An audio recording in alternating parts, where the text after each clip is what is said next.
Hi everyone, I am here to teach you this ugly sweater Plantita Cake. I'll be showing you how to make this amazing wafer paper leaves and how to condition and vein them to make them even more realistic. I'll also show you how to structure and make the pot and as well as assembling to make them hyper realistic.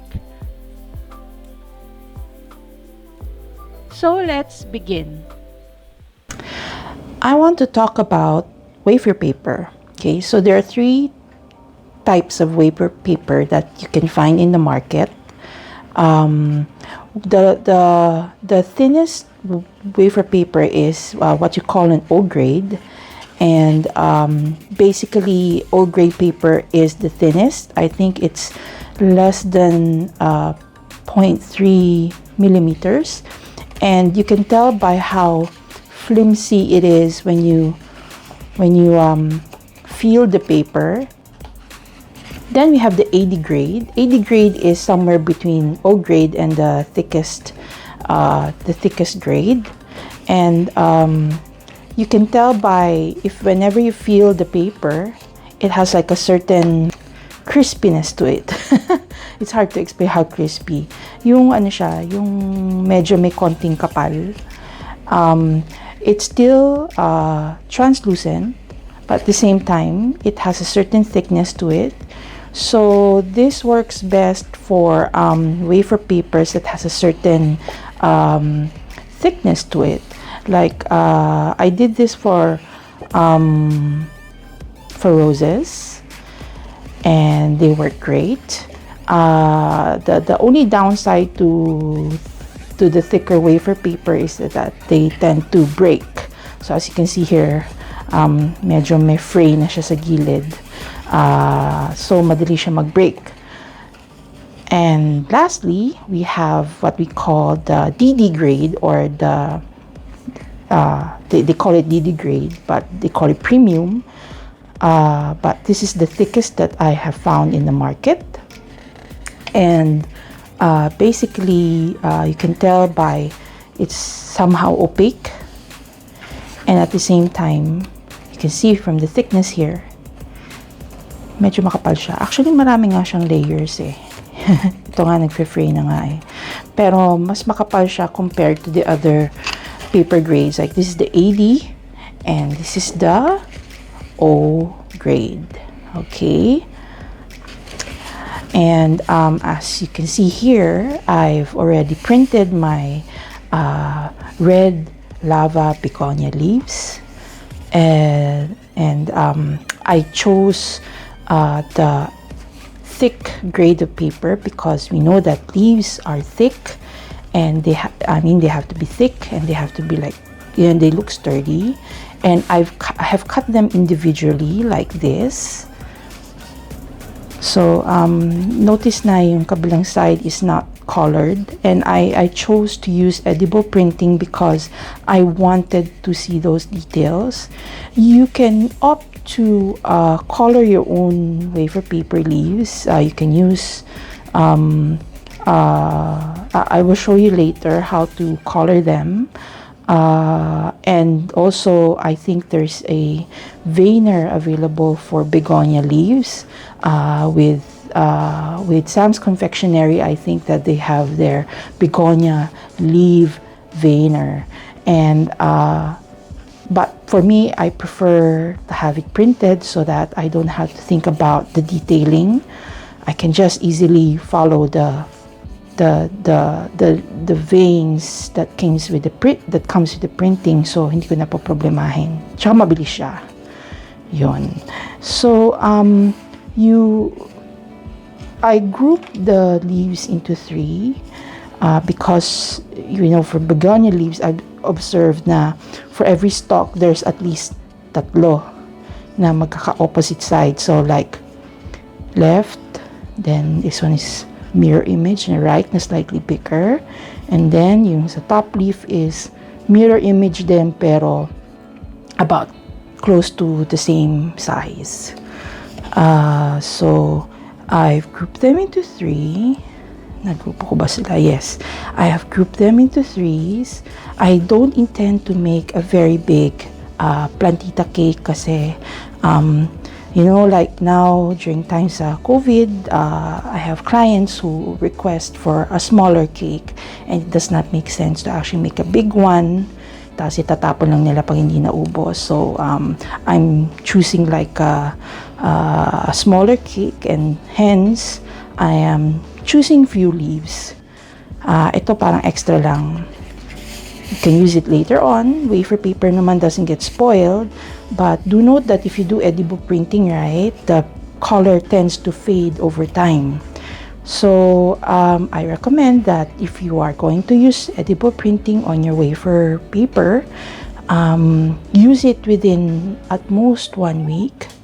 I don't recommend to actually go beyond 2 weeks kasi hindi na siya sharp tingnan, hindi na siya vivid tingnan. Yun. So, ayun. So, let's move on to conditioning our red lava begonia leaves. To prepare your wafer paper glue, you need to have a cup of water like so. And if you have like extra wafer paper na pinagtabasan ng mga pinagupitan mo, you just cut small little pieces like so. Doesn't matter how many you put in there. The whole point is that to get some wafer paper to absorb the water and eventually melt to become a glue for your wafer paper leaves project. Okay? So, kulang pa yan. Usually, marami akong maglagay. So, just be you can be just generous about it. Instructors before, I learned with several instructors on wafer paper projects, and they would usually put aside itong mga cutouts on a Ziploc bag so they have they can use this for glue in their classes. And I think it's very economical. You don't have to take a brand new wafer paper and cut it out. You can just use the fringes para hindi na kayo magsayang ng paper. After all, we don't want to produce any more waste. So, kung kayang gamitin ng mga pinagtabasan, hindi gamitin na. You can also put aside some of the smaller wafer paper to make frill flowers, like for example, like those small 5-petal flowers for fillers, baby's breath. You can also grind these in a coffee grinder, and they can make edible snow. Yan. So I will set this aside for a few minutes to let the wafer paper absorb the water, and eventually will melt until it becomes like sticky and with a thicker consistency.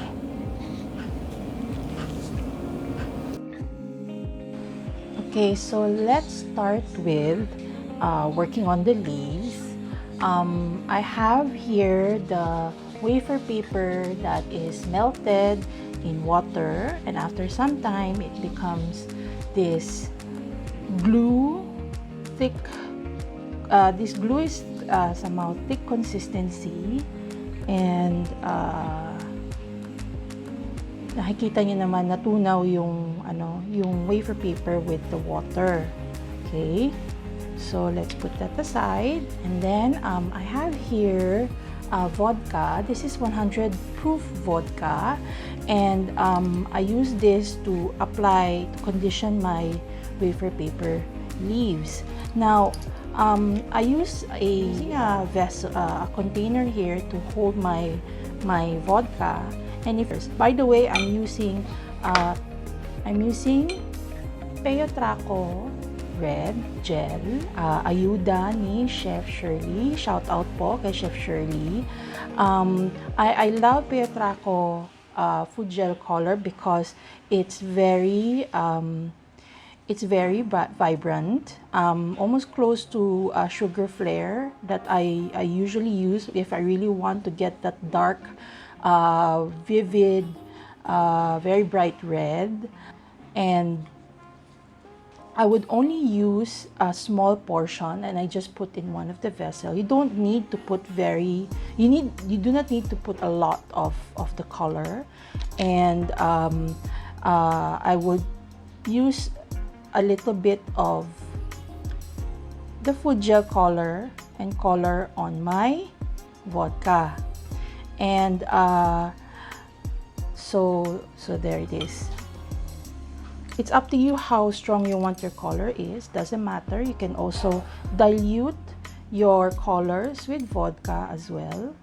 If you can see here that I'm adding more vodka on my containers here because vodka tends to dry over time. So you have to refill and make sure that you never run out of vodka with the color right here.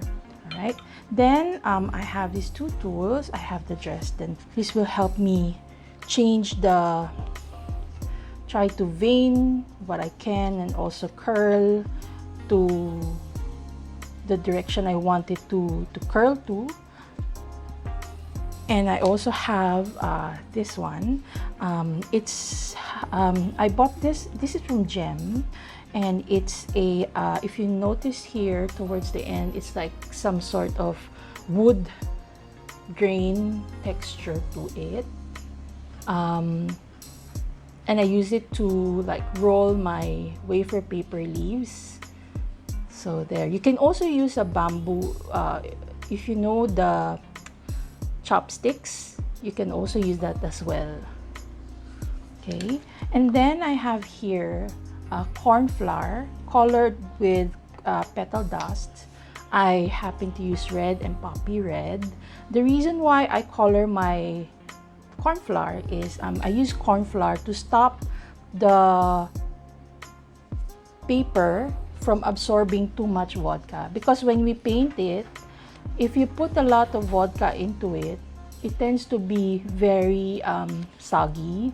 So to stop that from ruining your wafer paper, you should immediately apply some corn flour. Now I noticed that when I'm working with wafer paper leaves, if I use white, it tends to leave a white film over the wafer paper. So I decided to color my corn flour based on the color of the leaf that I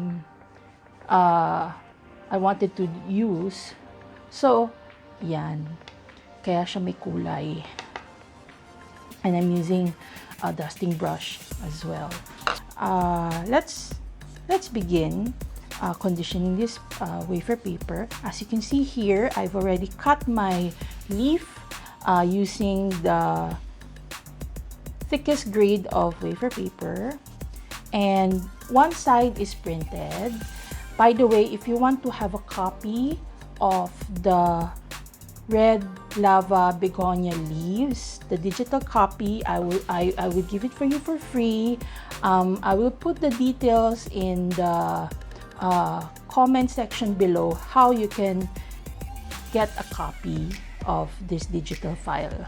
All right, so the one side is printed and the other side is wala. There's nothing to there's no print whatsoever. So we are going to condition. Meron pa ngang ano, I don't know where that came from, but I think it came from my printer, but that's fine because this is at the back side of the leaf. It doesn't matter if you have anything or madumi siya, as long as nasa likod siya, hindi siya nakaharap, okay lang yan. Huwag sayangin ang papel. So, let's start by using my angle brush. By the way, I love using angle brush because I can decide, I can paint it flat, and at the same time, the pointed tip will allow me to touch on the fine points that I want to touch up. You will see later how I'm going to use this angle brush.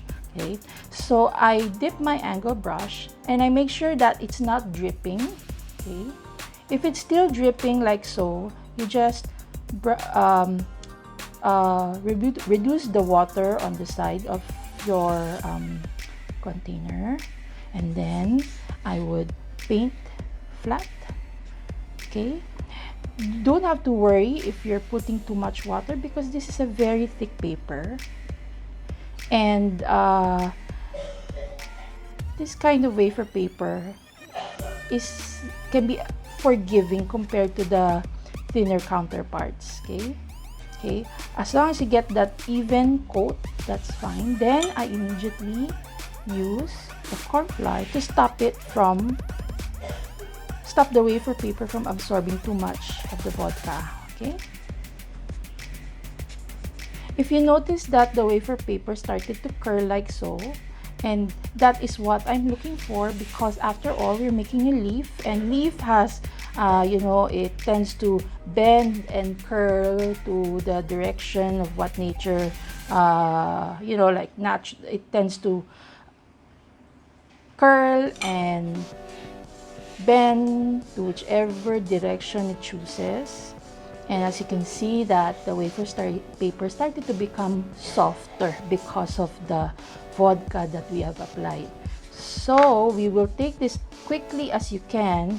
Try to curl the sides of the begonia. If you notice that, in the begonia leaf, medyo patikwas itong side na to eh. So I would just try to run it with the Dresden tool, not too madiin, kasi ayan na, nagka-crack siya.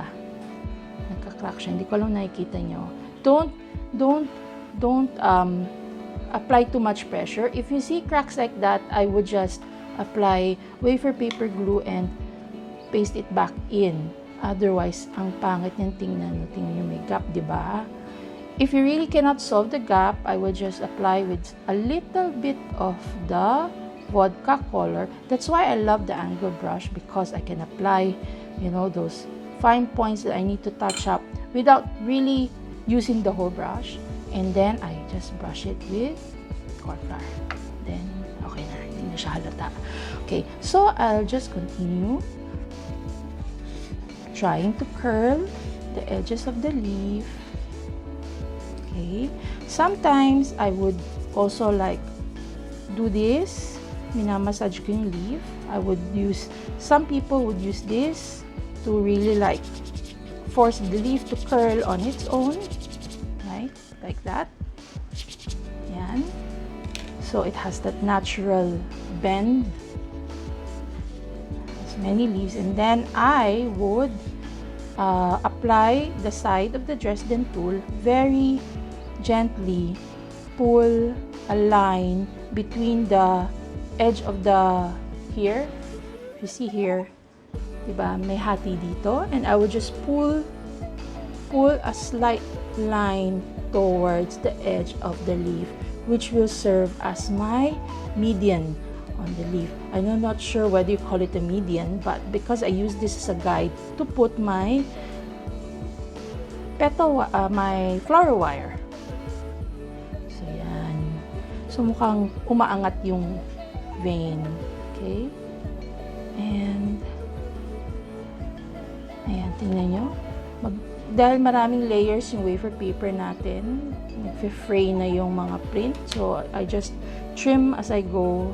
And then if I see veins here, I will try to apply the same technique as well, just to make those veins pop up. If you have a begonia veiner, I think Sam Confectionery has a begonia veiner for sale.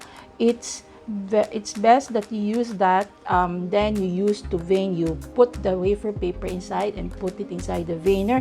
It works it will work very well and create more definition for your leaf. Pero dahil wala tayong veiner, lahat ng veining ay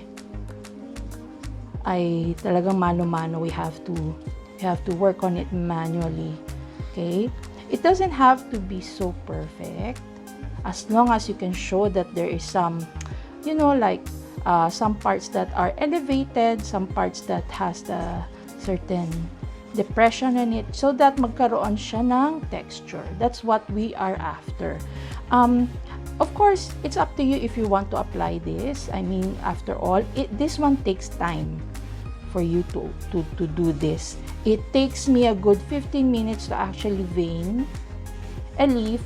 And if you are in a hurry, and you can choose not to do the veining, but imagine what would it be like if you do the veining. It makes your leaves even more realistic. Okay, so see, nagfe-fray na siya. Ayan, no? If you apply too much pressure. So, kapag ganyan, I would just try to apply a little bit of wafer. Didikit ko ulit. Tapos, very gently, ayan, tingnan mo, natanggal na siya kasi sumama siya sa daliri ko. Then, I would just have to dab a little bit of the, yan, using the point of my angle brush, and then apply a little bit of corn flour. Okay? In fact, it would be great if you put a little bit of brown as well para mag-match siya sa kulay. Kasi it so happened na the color that I chose did not match dun sa color ng print. So, dahil nagmamadali ako, I didn't have the time to make the proper formulation to get the right color. So anyway, so now we're done with the leaf. If you can see, there's some texture. If you can see it, we have some veining here. There's some depression on certain areas. It's actually cool na may fray na ganyan. It actually looks more realistic. And then we flip this over and apply the floral wire. The floral wire that I use is a gauge 28. Okay, and I would apply the floral wire from where yung hate dito until the edge of the leaf. So, and I will bend it like so. You don't have to really reach towards dun sa hate. Kasi like if you've observed the begonia leaves, the stem actually starts in the middle of right here, a little inwards from the hate.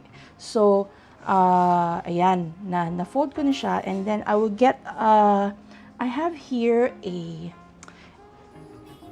wafer paper that is, I think 80 grade. Yeah, it's an 80 grade wafer. It's thinner than the one that we're using for the leaves.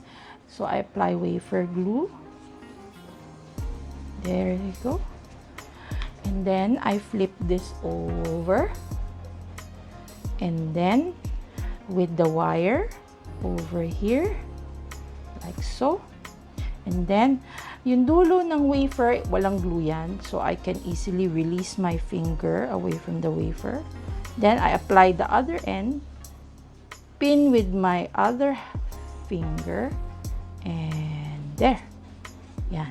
Apply pressure. And there you have it. Then, I will trim the edge. Voila.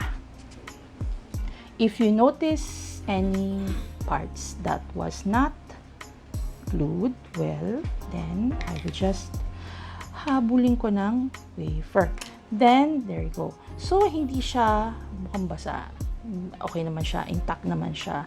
Then, with my angle brush, I would paint the edge, and then I will just gently color the tape. I'm careful not to touch the main leaf dahil I don't want it to get wet and, damage whatever I've done on the leaf. Okay? Yan. So, hindi na siya halata. Okay. So, there you have it.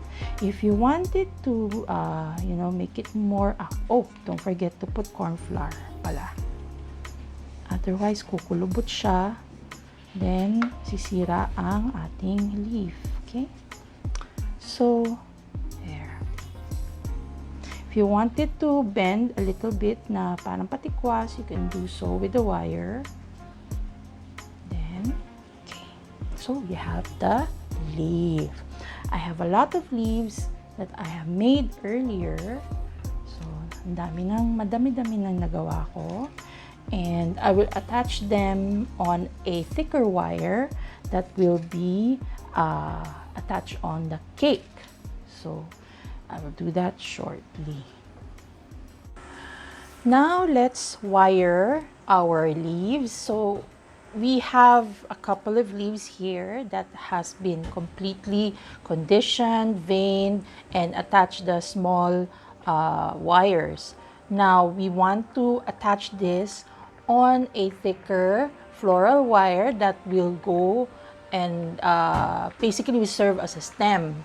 So if you can see, I have a finished product here. I deliberately made the stem, the floral wire, a bit thicker so it's more sturdier when you attach it on the cake. And also I have put the floral wire up to where I can extend towards the extension of the leaf right here. Okay, so how do I actually do this? First, I will get a gauge 20 wire. I think there's a green color of this, but apparently this is what I have available. And I have a green floral tape. And I would attach this at the end of the floral wire to cover our wire. If your wire is green, there's no need to do this. The reason why I chose a gauge 20 wire is because it's still easier to bend, but it has that certain sturdiness that will not that if you move the cake around, it will not just sway on its own, or it will actually stand erect on the cake. I reach at the 2/3 of this wire, then I would attach my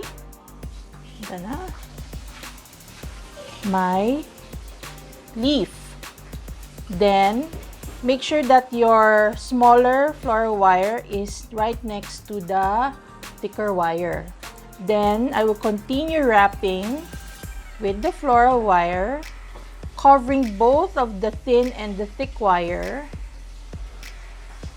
Medyo mahirap siya. And like so. This is the part where it gets difficult because the leaf gets in the way. So what I would do is I would flip it over and such that the wire is pointing upwards, and I will just continue to spin the wire, actually with my fingers. You have to be very gentle so that the wafer paper will not tear away from the wire. Okay, so I am being very careful. So sometimes I would have to position my leaf para hindi natatamaan yung daliri. Okay, then I try to cover as much floral tape as I can until I reach towards the wire where the wire meets the wafer. Then I would cut from there.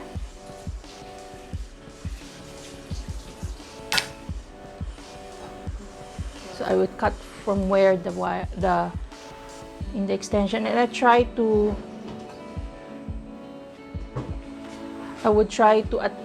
stick against the wire so that it's not so obvious so it becomes part of the stem. So this is how it looks like. Then I would bend like so that it looks like it will appear like there's movement on the stem,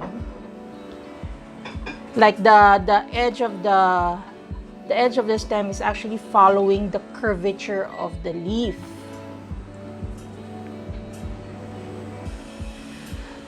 So here you can see it doesn't have to really cover the whole wire because it tends to get very difficult to cover.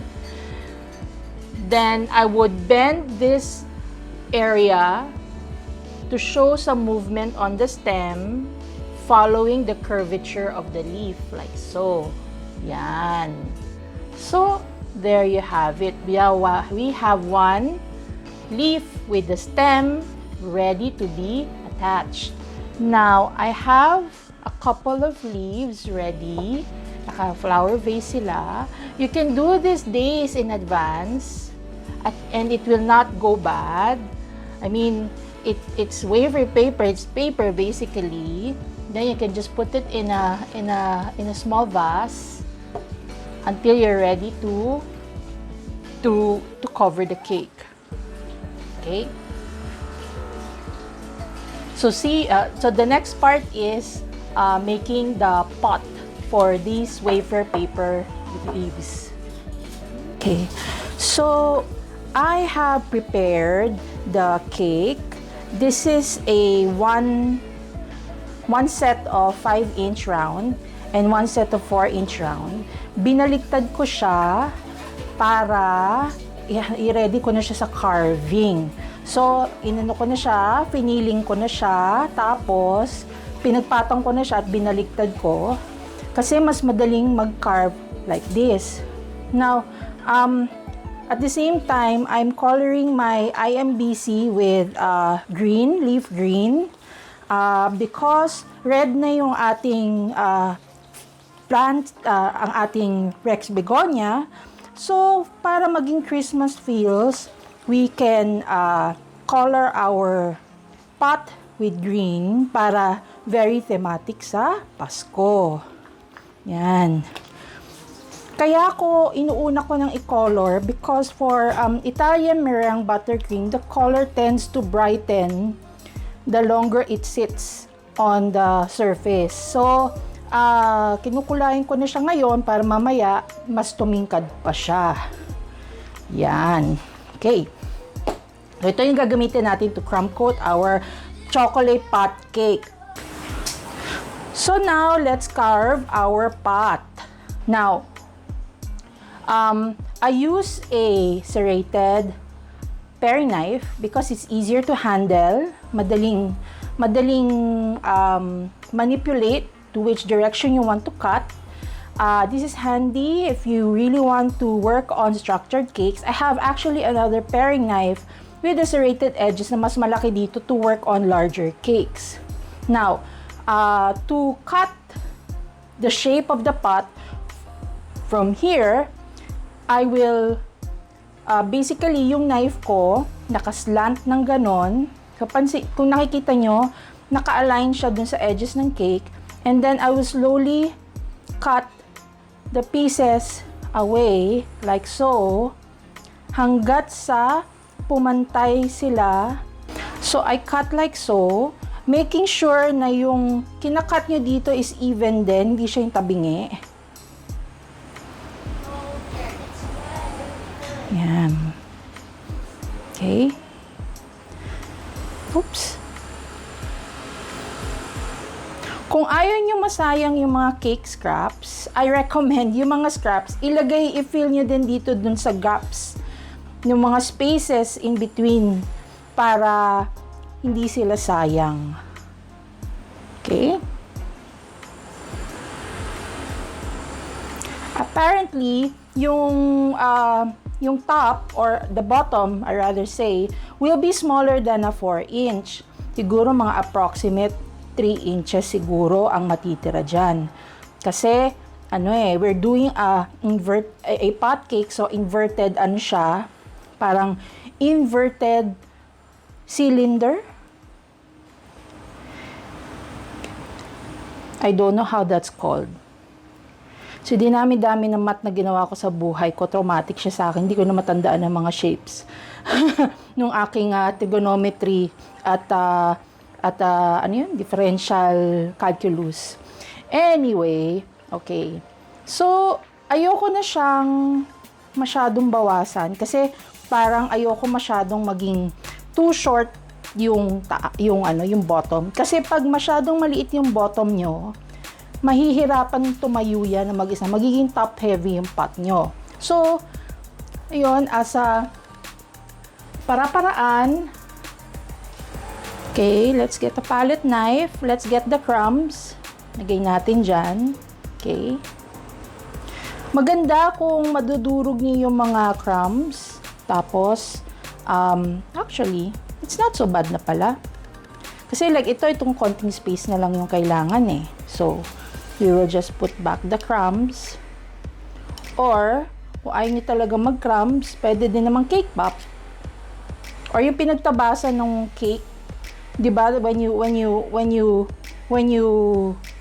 work on cakes, 'di ba yung hump dun sa taas, tinatanggal niyo din. Yun yung pwede niyong gamitin pang patse. Okay? Okay.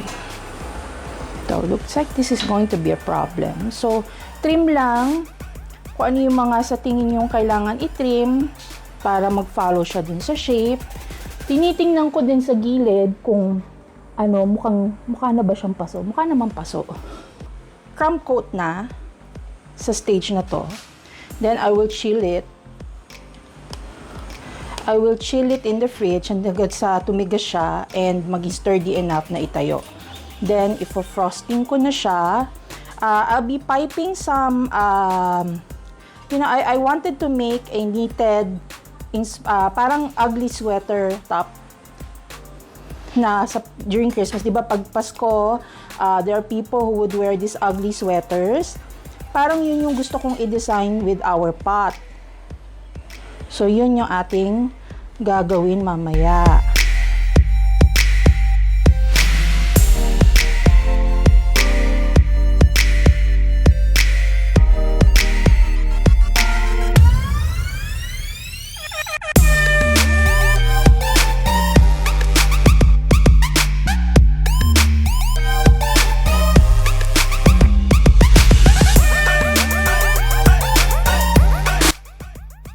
Right. So, na-crumb coat na natin siya. We put this in the fridge until tumigas siya. And then, pwede na natin pala i-frosting to mamaya. I-freeze ko muna para madali siyang frostingan at i-pipe with swirls that will make our ugly sweater pot. So, we have our cake that is chilled and ready to be piped. Now, before I start, I want to show you the tips that I'm using. So, I'm using a tip 21. This will pipe one of the details for our ugly sweater pot. Then we will have our basket weave. Makikita nyo mamaya kung anong gagawin ko sa kanya. And lastly, we have the tip 32 or what we call the French French tar ba yun? Basta ano yung maraming ipin. Number 32 siya sa Wilton. Okay? Now, before I start, I plan where I want to pipe because we're piping vertical lines. So it's prudent to actually plan your lines ahead before you start piping. I would divide them into 6 sections. So 1, tapos diretso. That's your second. Then dapat ayan, evenly Then, parang dinidivide ko yung taas to 6 parts, parang pizza. Then, I would do this. Tsaka ko siya i-align. Pag napansin ko, hindi pantay, like for example, this one masyadong maliit, i-readjust ko, then I would plot my line. Yan. Dapat pantay kasi, parang equidistant sila sa isa't isa. Yan. Okay. Then, I would pipe the basket weave in between kasi siya yung magsisilbing parang texture nung jam. So, I will line one of the lines with basket weave. So, like so. Pipe mo lang pataas, then done. Okay? Same for the next line.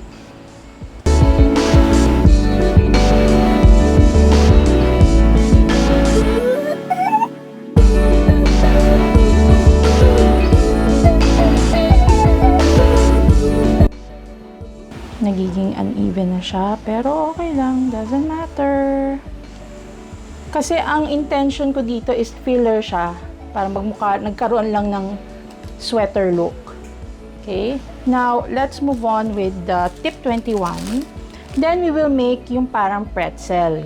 Okay, to make the pretzel, so from the bottom, from the top, from the bottom. Okay, gawa tayo ng,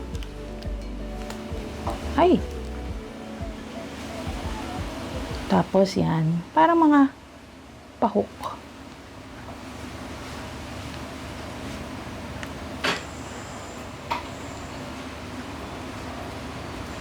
So, mukha siyang ginanchilyo na look.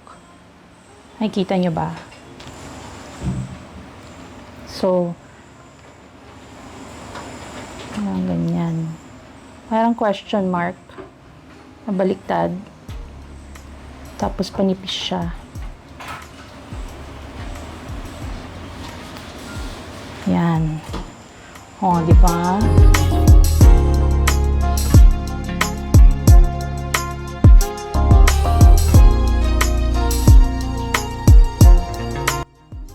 Our French tip. The French tip is basically parang pom-pom ang iniisip ko sa kanya. So, we can put like that here. O, diba? Ang cute kasi niya eh. Mukha kasi siyang pom-pom. Okay. Hindi ako nadagdagan. So, tapos, dito din. So, si basket weave, siya yung nag-serve as the texture nung ating pot to give that sweater feel. Then, itong mga dekorasyon na to, yun yung bring out, yun yung parang pinaka-design nung ugly sweater.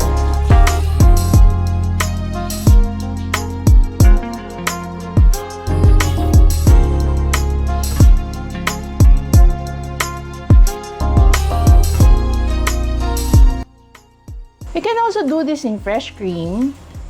Ang complaint ko lang sa fresh cream kasi masyadong soft. Takes a while. Tapos minsan pag na-deflate yung yung cream, na-deflate din yung design nyo. So yan. Okay na. Pa naman siyang ugly sweater sa tingin ko. Okay. Now we're ready to flip the cake. I-freeze ko muna to bago ko siya i-flip para hindi tayo madisgrasya. Alright? Welcome back! And now we are ready to flip this cake. So, matigas na siya. It's frozen. It's firm. Bago ang lahat, we need to make sure that yung ilalim ay madaling i-separate. So, okay. So, I would use this leveler siya, pero actually kasi gusto ko yung nipis niya, so it works like dental floss. Then I would cut, so nakapress to against the board, then I would slowly slide sa baba para madali siyang tanggalin. O, diba?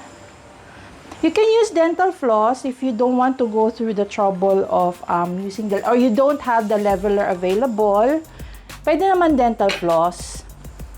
Okay? So, there. Then, there's the board. This is a 6-inch board.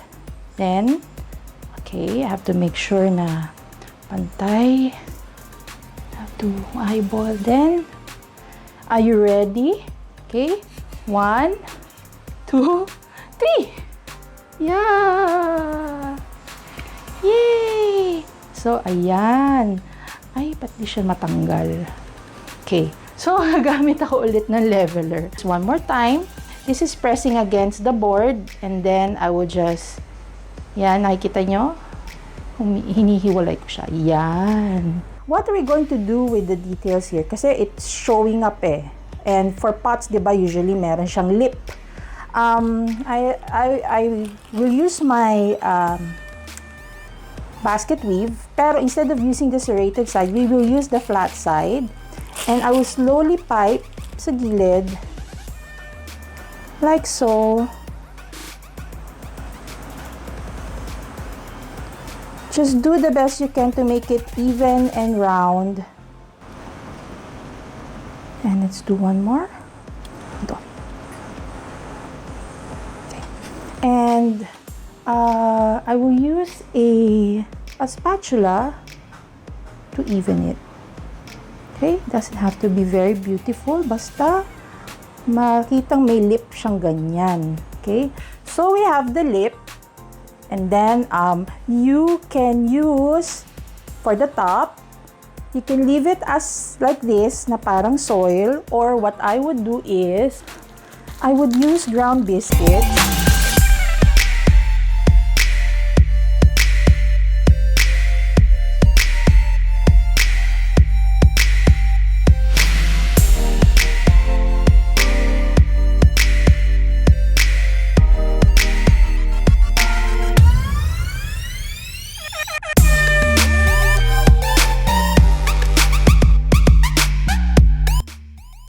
We're ready to put our leaves. Now, if you notice, okay, tabi muna natin ito. So, I want to focus on the leaves. Inayos ko na siya. I bunched them by trees, which is the biggest, the medium, and the smallest on this order. And I started to move the wires that will look like they're slightly drooping, parang may konting weight daw yung leaves. Okay? So, yan. Then, I covered them with cling wrap so they will be food safe enough to poke in the cake. I made 3 of these kasi I want them to point on different directions. So, yan. If I bunch them together, it will look something like this. Okay? Makikita nyo, mama, it will look something like this. And then, yung mga tira-tira, I cling wrap them individually, then I will just put as a filler on those gaps na kailangan takpan or punuan. Alright? So, let's start attaching our leaves.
So, we have our Plantita Cake. Now, so kung gusto niyo nang lagyan ng konting ornament sa loob, I have this chocolate rocks na bibili to sa candy supply store nyo. It's made of chocolate, then it's covered with candy, parang M&M's, tapos it's put in a shape of a rock.